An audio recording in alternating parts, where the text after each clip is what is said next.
ஓம் சாந்தி. இன்றைய முரளி 8 ஜூலை 2025. பார்த்தாதான் மதுவன். இனிய குழந்தைகளே, உங்கள் இந்த வாழ்க்கை மிக மிக மதிப்பு வாய்ந்தது. ஏனென்றால் நீங்கள் ஸ்ரீமத் படி உலகத்திற்கு சேவை செய்கிறீர்கள். இந்த நரகத்தை சொர்க்கமாக மாற்றுகிறீர்கள். கேள்வி: மகிழ்ச்சி மறைவதற்கான காரணமும் அதற்கு நிவாரணமும் என்ன? பதில்: மகிழ்ச்சி மறைவதற்கான காரணம் 1. தேக அபிமானத்திற்கு வருவது. 2. மனதில் ஏதாவது சந்தேகம் எழுந்தால் மகிழ்ச்சி மறையும். அதனால் ஏதாவது சந்தேகம் எழுந்தால் உடனே தந்தையிடம் கேளுங்கள் என தந்தை அறிவுரை கொடுக்கின்றார். ஆத்மா அபிமானியாக இருக்கும் பயிற்சி செய்தால் எப்பொழுதும் மகிழ்ச்சியாக இருப்பீர்கள். ஓம் சாந்தி. மிக உயர்ந்தவர் பகவான். பிறகு குழந்தைகளுக்கு முன்பாக பகவான் வாக்கு சொல்லப்படுகிறது: நான் உங்களை விட உயர்வாக மாற்றுகிறேன். அதனால் குழந்தைகள், உங்களுக்கு எவ்வளவு மகிழ்ச்சி இருக்க வேண்டும்? தந்தை நம்மை முழு உலகத்திற்கும் அதிபர் ஆக்குகிறார் என்பதை புரிந்தும் இருக்கிறீர்கள். பரமபிதா பரமாத்மா மிக உயர்ந்தவர் என மனிதர்கள் சொல்கிறார்கள். நான் உலகிற்கு அதிபராவதில்லை என தந்தை தானே சொல்கிறார். மிக உயர்ந்தவர் பகவான் என என்னை மனிதர்கள் சொல்கிறார்கள். எனது குழந்தைகள் மிக உயர்ந்தவர்கள் என நான் சொல்கிறேன். இது பகவான் வாக்கு. இதை உங்களிடம் நிரூபிக்கிறார். கல்ப முன்னர் போலவே நாடகப்படி முயற்சியும் செய்ய வைக்கிறார். தந்தை புரிய வைத்து கொண்டே இருக்கின்றார். ஏதாவது விஷயம் புரியவில்லை என்றால் கேளுங்கள். உலகம் என்றால் என்ன, வைகுண்டம் என்றால் என்ன என்ற எதுவும் மனிதர்களுக்கு தெரியாது. முகலாயர் மிக பெரிய நவாப்பாக ஆட்சி செய்துவிட்டு போயிருக்கலாம். அமெரிக்காவில் எத்தனையோ பணக்காரர்கள் இருக்கலாம். எனினும் யாரும் இந்த லட்சுமி நாராயணரை போல இருக்க முடியாது. அவர்கள் வெள்ளை மாளிகை போன்றவற்றை உருவாக்குகிறார்கள். ஆனால் அங்கே வைரங்கள் பதித்த தங்க மாளிகையை உருவாக்குவார்கள். அதை சுகதாமம் என்று சொல்கிறார்கள். உங்களுடையது ஹீரோயின் பாகம். நீங்கள் வைரமாகிறீர்கள். தங்க யுகம் இருந்தது, இப்போதே இரும்பு யுகமாக இருக்கிறது. நீங்கள் எவ்வளவு பெரிய பாக்கியசாலிகள் என்று தந்தை சொல்கிறார். பகவான் தானே அமர்ந்து கற்பிக்கும் பொழுது உங்களுக்கு எவ்வளவு மகிழ்ச்சி இருக்க வேண்டும்? உங்களுடைய இந்த படிப்பே புது உலகிற்காக இருக்கிறது. உங்களுடைய இந்த வாழ்க்கை அதிக மதிப்பு வாய்ந்தது. ஏனென்றால் நீங்கள் உலகிற்கு சேவை செய்கிறீர்கள். வந்து நரகத்தை சொர்க்கமாக மாற்றுங்கள் என்று சொல்லி தந்தையே அழைக்கிறீர்கள். ஹெவன்லி ஹார்ட் ஃபாதர் என்று சொல்கிறார்கள். நீங்கள் சொர்க்கத்தில் இருந்தீர்கள், இப்பொழுது நரகத்தில் இருக்கிறீர்கள். பிறகு சொர்க்கத்தில் இருப்பீர்கள். நரகம் ஆரம்பமாகும் பொழுது சொர்க்கத்தின் விஷயங்கள் மறக்கின்றன. அப்படி மீண்டும் நடக்கும். இருந்தும் நீங்கள் தங்க யுகத்திலிருந்து இரும்பு யுகத்திற்கு வந்தே ஆக வேண்டும். உள்ளத்தில் ஏதாவது சந்தேகம் இருந்து அதனால் மகிழ்ச்சி இல்லாமல் இருந்தால் சொல்லுங்கள் என்று தந்தை அடிக்கடி குழந்தைகளிடம் கேட்கிறார்.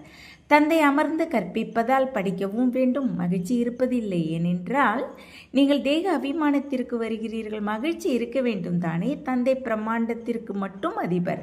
நீங்கள் உலகத்திற்கு அதிபராகிறீர்கள். தந்தையை படைப்பவரே என்று சொல்கிறார்கள். எனினும் பிரளயம் ஏற்பட்ட பிறகு அவர் புது உலகை படைப்பது கிடையாது. நான் பழையதை புதியதாக மட்டும் மாற்றுகிறேன் என்று தந்தை சொல்கிறார். பழைய உலகை விநாசம் செய்ய வைக்கிறேன். உங்களை புதிய உலகின் அதிபராக்குகிறேன். நான் எதையும் செய்வதில்லை. இதுவும் நாடகத்தில் நிச்சயிக்கப்பட்டு இருக்கிறது. பதித்த உலகிலேயே என்னை அழைக்கிறார்கள். தங்கநாதராக மாற்றுகிறேன். அதனால் குழந்தைகள் தாமே தங்கபுரிக்கு வருகிறார்கள். அங்கே என்னை ஒருபோதும் அழைப்பதே இல்லை. பாபா, தங்கபுரிக்கு வந்து கொஞ்சம் பார்த்துவிட்டு செல்லுங்கள் என்று எப்போதாவது அழைக்கிறீர்களா என்ன? அழைப்பதே இல்லை. துன்பத்தில் எல்லோரும் நினைவு செய்கிறார்கள் என பாடல் இருக்கிறது.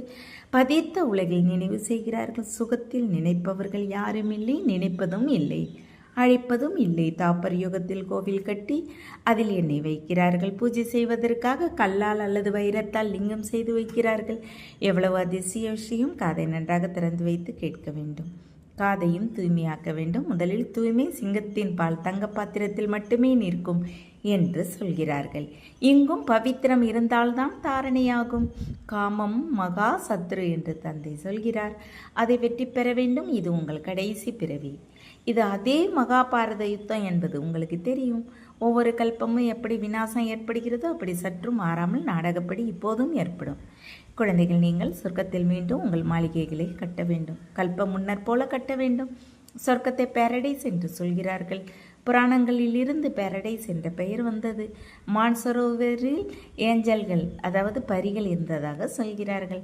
அதில் யாராவது மூழ்கி எழுந்தால் ஏஞ்சல் ஆவார்கள் என்று சொல்கிறார்கள். உண்மையில் இருப்பது ஞான மான்சரோவர். அதில் நீங்கள் எதிலிருந்து எதுவாக ஆகிறீர்கள்? அழகாக இருப்பவரை ஏஞ்சல் என்று சொல்கிறார்கள். அதற்காக இறக்கை உடைய ஏஞ்சலாக யாரும் இருப்பதில்லை. அப்படி பாண்டவர்கள் உங்களை மகாவீரர்கள் என்று சொல்கிறார்கள். அவர்கள் பாண்டவர்களுக்கு மிகப்பெரிய உருவங்களையும் பெரிய குகைகளையும் காட்டுகிறார்கள். பக்தி மார்க்கத்தில் எவ்வளவு பணத்தை வீணடிக்கிறார்கள். நான் குழந்தைகளை எவ்வளவு செல்வந்தராக மாற்றுகிறேன் என்று தந்தை சொல்கிறார். நீங்கள் அவ்வளவு செல்வத்தையும் என்ன செய்தீர்கள்? பாரதம் எவ்வளவு செல்வ செழிப்போடு இருந்தது. இப்போது பாரதத்தின் நிலை என்ன? எது 100% செல்வ செழிப்போடு இருந்ததோ அது இப்பொழுது 100% ஏழையாகிவிட்டது. இப்போது குழந்தைகள், நீங்கள் எவ்வளவு தயார் செய்ய வேண்டும்? சிவ பாபாவை நினைவு செய்தால் நீங்கள் ஸ்ரீ கிருஷ்ணரை போல ஆவீர்கள் என குழந்தைகளுக்கும் புரிய வைக்க வேண்டும். குழந்தைகள், உங்களுக்கு எவ்வளவு மகிழ்ச்சி இருக்க வேண்டும். எனினும் யார் பிறர் சேவையில் எப்போதும் பிஸியாக இருப்பாரோ அவருக்கே அளவற்ற மகிழ்ச்சி இருக்கும். நடத்தை மிக ராயலாக இருப்பது முக்கிய தாரணை. உணவு பானங்கள் எல்லாம் மிக நன்றாக இருக்க வேண்டும். குழந்தைகள், உங்களிடம் யார் வந்தாலும் அவருக்கு எல்லா விதங்களிலும் சேவை செய்ய வேண்டும். ஸ்தூலமாகவும் செய்ய வேண்டும், சூட்சுமமாகவும் செய்ய வேண்டும். உடலுக்கும் மனதிற்கும் செய்யும் பொழுது மிகுந்த மகிழ்ச்சி ஏற்படும். யார் வந்தாலும் நீங்கள் அவருக்கு சத்யநாராயணரின் கதை சொல்லுங்கள். சாஸ்திரங்களில் என்னென்ன கதைகளை எழுதி வைத்திருக்கிறார்கள்? விஷ்ணுவின் நாபியிலிருந்து பிரம்மா வந்தார். பிறகு பிரம்மாவின் கையில் சாஸ்திரங்களை கொடுத்திருக்கிறார்கள். இப்போது விஷ்ணுவின் நாபியிலிருந்து பிரம்மா எப்படி தோன்றுகிறார்? எவ்வளவு ரகசியமாக இருக்கிறது. மற்ற யாரும் இந்த விஷயங்களில் எதையும் புரிந்து கொள்ள முடியாது. நாபியிலிருந்து தோன்றும் விஷயமே கிடையாது. பிரம்மா விஷ்ணுவாகவும் பிறகு விஷ்ணு பிரம்மாவாகவும் ஆகிறார். பிரம்மாவிற்கு விஷ்ணுவாக மாற ஒரு நொடி நேரமாகிறது. நொடியில் ஜீவன் முக்தி என்று சொல்லப்படுகிறது. நீ விஷ்ணு ரூபத்தை பெறுவாய் என தந்தை காட்சி கொடுத்தார். நொடியில் நம்பிக்கை ஏற்பட்டது. விநாசத்தின் காட்சியும் கிடைத்தது. இல்லை என்றால் கல்கத்தாவில் ராஜபோகமாக வாழ்ந்து வந்தார். எந்த பிரச்சனையும் இருக்கவில்லை. மிக ராயலாக வாழ்ந்து வந்தார். இப்பொழுது தந்தை உங்களுக்கு இந்த ஞான ரத்தினங்களின் வியாபாரத்தை காட்டுகிறார். அந்த வியாபாரம் இதற்கு முன்னால் ஒன்றுமே இல்லை. எனினும் இவரது பாகத்திற்கும் உங்கள் பாகத்திற்கும் வித்தியாசம் இருக்கிறது. தந்தை இவருக்குள் பிரவேசமானார். உடனே இவர் எல்லாவற்றையும் விட்டுவிட்டார். பட்டி உருவாக்கப்பட்டது. நீங்களும் எல்லாவற்றையும் விட்டுவிட்டீர்கள். நதியை கடந்து வந்து பட்டியில் இருந்தீர்கள். என்னென்ன நடந்தன? நீங்கள் யாரை பற்றியும் கவலைப்படவில்லை. ஸ்ரீ கிருஷ்ணர் கடத்தி சென்றதாக சொல்கிறார்கள். ஏன் கடத்தினார்? அவர்களை பட்டத்து ராணிகளாக மாற்ற கடத்தினார். குழந்தைகள், உங்களை சொர்க்கத்தின் மகாராணிகளாக மாற்ற இந்த பட்டி உருவாக்கப்பட்டது. சாஸ்திரங்களில் என்ன என்ன எழுதியிருக்கிறார்கள், உண்மையில் என்னென்ன நடக்கின்றன என்பதை இப்பொழுது நீங்கள் புரிந்து கொள்கிறீர்கள். கடத்தும் விஷயமே கிடையாது. கல்ப முன்னரும் நிந்தனை கிடைத்தது, பெயர் கெட்டது. இது நாடகம். என்ன நடந்தாலும் கல்பர் முன்னர் போலவே நடக்கின்றது. கல்ப முன்னர் யார் ராஜ்யத்தை பெற்றாரோ அவர் நிச்சயம் வருவார் என்பது இப்போது உங்களுக்கு நன்றாக தெரியும். ஒவ்வொரு கல்பமும் நானும் வந்து பாரதத்தை சொர்க்கமாக மாற்றுகிறேன் என்று தந்தை சொல்கிறார். 84 பிறவிகளுக்கு முழு கணக்கு சொல்கிறார். சத்தியுகத்தில் நீங்கள் அமரராக இருக்கிறீர்கள். அங்கே அக்கால மரணம் ஏற்படுவது இல்லை.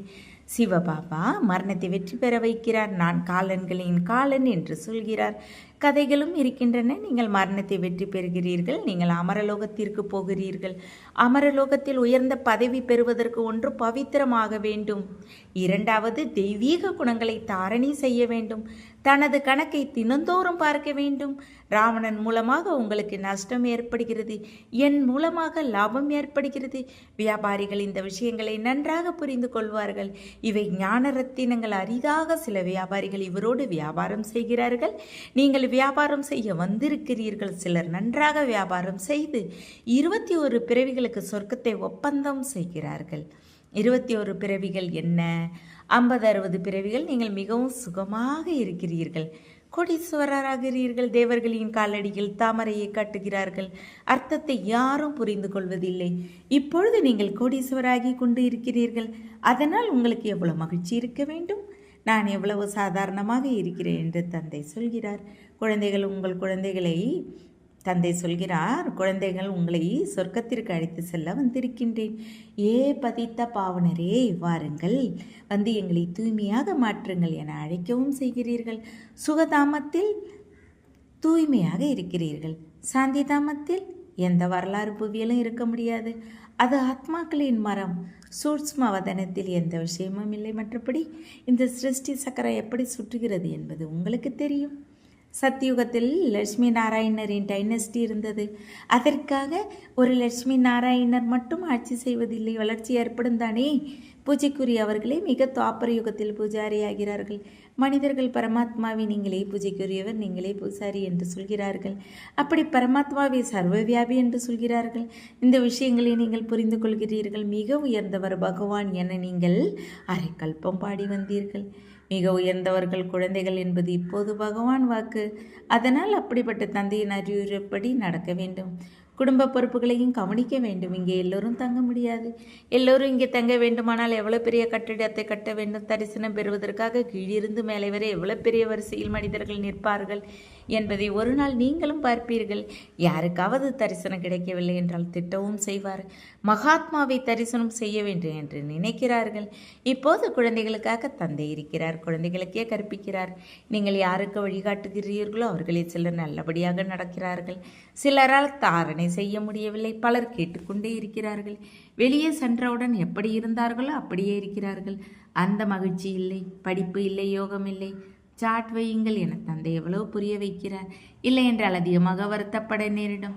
நாம் தந்தையை எவ்வளவு நினைவு செய்கிறோம் என சாட் பார்க்க வேண்டும். பாரதத்தில் பழைய யோகத்திற்கு அதிகமாக புகழ் இருக்கிறது. அதனால் எந்த விஷயமும் புரியவில்லை என்றாலும் அதை தந்தையிடம் கேளுங்கள் என்று தந்தை புரிய வைக்கின்றார். முன்னால் உங்களுக்கு எதுவும் தெரியாமல் இருந்தது. இது முட்களின் காடு என்று தந்தை சொல்கிறார். காமம் மகா சத்ரு என்று கீதையின் வாக்கியம். மனிதர்கள் கீதை படித்தார்கள், எனினும் அதன் அர்த்தத்தை புரிந்து கொள்ளவில்லை. பாபா ஆயுள் முழுவதும் கீதை படித்தார். கீதையின் மகா வாக்கியம் மிக நல்லது என நினைத்தார். பக்தி மார்க்கத்தில் கீதைக்கு எவ்வளவு மரியாதை இருக்கிறது. கீதை பெரியதாகவும் இருக்கிறது, சிறியதாகவும் இருக்கிறது. ஸ்ரீகிருஷ்ணர் போன்ற தேவர்களின் அதே சித்திரங்கள் பைசாவிற்கும் கிடைக்கின்றன. பிறகு அதே சித்திரங்களுக்கு எவ்வளவு பெரிய கோயில்களை கட்டுகிறார்கள். நீங்கள் வெற்றி மாலையின் மணியாக வேண்டும் என்பதை தந்தை புரிய வைக்கிறார். அப்படிப்பட்ட இனிய தந்தை அப்பா அம்மா என்றும் சொல்கிறார்கள். சொர்க்கத்தின் அரசபாக்கியத்தை கொடுக்கிறார் என்பதை உணர்ந்தும் இருக்கிறார்கள். இருந்தும் கேட்டவர்களை சொன்னவர்களை மாயா ஓட வைத்து விடுகிறது. தந்தை என்று சொல்கிறார்கள். அப்போது தந்தை தானே. கணவர்களின் கணவர், குருமார்களின் குரு ஒருவரே என பக்தி மார்க்கத்திலும் பாடுகிறார்கள். அவர் நமது தந்தை. அவர் ஞானக்கடல் பதித்த பாவனர். பாபா, நாங்கள் ஒவ்வொரு கல்பமும் உங்களிடமிருந்து ஆஸ்தி பெற்று வருகிறோம் என்று குழந்தைகள் நீங்கள் சொல்கிறீர்கள். ஒவ்வொரு கல்பமும் சந்திக்கிறோம். எல்லையற்ற தந்தை, உங்களிடமிருந்து எங்களுக்கு நிச்சயம் எல்லையற்ற ஆஸ்தி கிடைக்கும். முக்கியமானது அப்பா. அவருக்குள் ஆஸ்தி மறைந்து இருக்கிறது. அப்பா என்றால் ஆஸ்தி. அவர் எல்லைக்கு உட்பட்டவர், இவர் எல்லையற்றவர். எண்ணற்ற எல்லைக்கு உட்பட்ட தந்தை இருக்கிறார்கள். எல்லையற்ற தந்தையாக ஒருவர் மட்டுமே இருக்கிறார். நல்லது. இனிமையிலே இனிமையான 5000 வருடங்களுக்கு பிறகு வந்து சந்திக்கும் குழந்தைகளுக்கு பார்த்தாத்தாவின் அன்பு நினைவுகள் மற்றும் காலை வணக்கம். ஆன்மீக குழந்தைகளுக்கு ஆன்மீக தந்தையின் நமஸ்காரம். ஆன்மீக தந்தைக்கு ஆன்மீக குழந்தைகள் அன்பு நினைவுகள் மற்றும் நமஸ்காரம். தாரணைக்கான முக்கிய சாரம் 1. ஸ்தூல சூட்ச்ம சேவை செய்து அளவற்ற மகிழ்ச்சியை அனுபவம் செய்து பிறரையும் செய்ய வைக்க வேண்டும். நடத்தை மற்றும் உணவு பானங்கள் மிக ராயலாக இருக்க வேண்டும். 2. அமரலோகத்தில் உயர்ந்த பதவி பெறுவதற்கு பவித்திரமாவதோடு தெய்வீக குணங்களையும் தாரணை செய்ய வேண்டும். நான் தந்தையை எவ்வளவு நினைவு செய்கிறேன். அழியாத ஞான ரத்தினங்களின் வருமானத்தை சேமிக்கிறேனா? தாரணை ஏற்படும் அளவு காது தூய்மையாக இருக்கிறதா என தனது கணக்கை பார்க்க வேண்டும். வரதானம். சேவை செய்து கொண்டே நினைவின் அனுபவ பந்தயத்தில் ஓடும் சதா லவ்லின் ஆத்மா ஆகுக. நினைவில் இருக்கிறீர்கள். ஆனால் நினைவு மூலமாக என்ன பிராப்திகள் கிடைக்குமோ அந்த பிராப்திகளை அனுபவத்தை அதிகமாக்கி கொண்டே செல்லுங்கள். அதற்காக இப்பொழுது நேரத்தையும் கவனத்தையும் விசேஷமாக கொடுங்கள். அதிலிருந்து இவ்வாறு அனுபவங்களின் கடலில் மூழ்கியிருக்கும் லவ்லின் ஆத்மா என்பது தெரியும். பவித்திரத்தின் சாந்தியின் சூழ்நிலை எப்படி உணரப்படுகிறதோ அப்படி உயர்ந்த யோகி, அன்பில் மூழ்கியவர் என்பது அனுபவம் ஆக வேண்டும். ஞானத்தின் பிரபாவம் இருக்கிறது, எனினும் யோகத்தின் வெற்றியின் சொரூப பிரபாவம் ஏற்பட வேண்டும். சேவை செய்யும் பொழுதும் நினைவின் அனுபவத்தில் மூழ்கியிருங்கள். நினைவு யாத்திரை அனுபவ பந்தயத்தில் ஓடுங்கள். ஸ்லோகன். இப்போது வெற்றியை ஏற்றுக்கொள்வது என்றால் எதிர்கால பலனை இங்கேயே முடித்து விடுவது. அவ்யக்த சைகை. எண்ணத்தின் சக்தியை சேமித்து உயர்ந்த சேவைக்கு நிமித்தமாகுங்கள். எந்த அளவு குழந்தைகள் நீங்கள் உயர்ந்த எண்ணங்களின் சக்தியால் நிறைந்து கொண்டே போவீர்களோ அந்த அளவு உயர்ந்த எண்ணங்களின் சக்திசாலி சேவையின் சொரூபமும் தெளிவாக தெரியும். நம்மை யாரோ அழைக்கிறார்கள், ஏதோ தெய்வீக புத்தி மூலமாக சுப எண்ணத்தின் மூலமாக அழைக்கிறார்கள் என்பதை ஒவ்வொருவரும் அனுபவம் செய்வீர்கள். சிலர் தெய்வீக திருஷ்டி மூலமாக தந்தை மற்றும் இடத்தை பார்ப்பார்கள். இந்த 2 வித அனுபவங்களின் மூலமாக மிக தீவிர வேகத்தில் நீங்கள் உங்கள் உயர்ந்த இலக்கை எட்டுவீர்கள். ஓம் சாந்தி. தேங்க்ஸ் பாபா.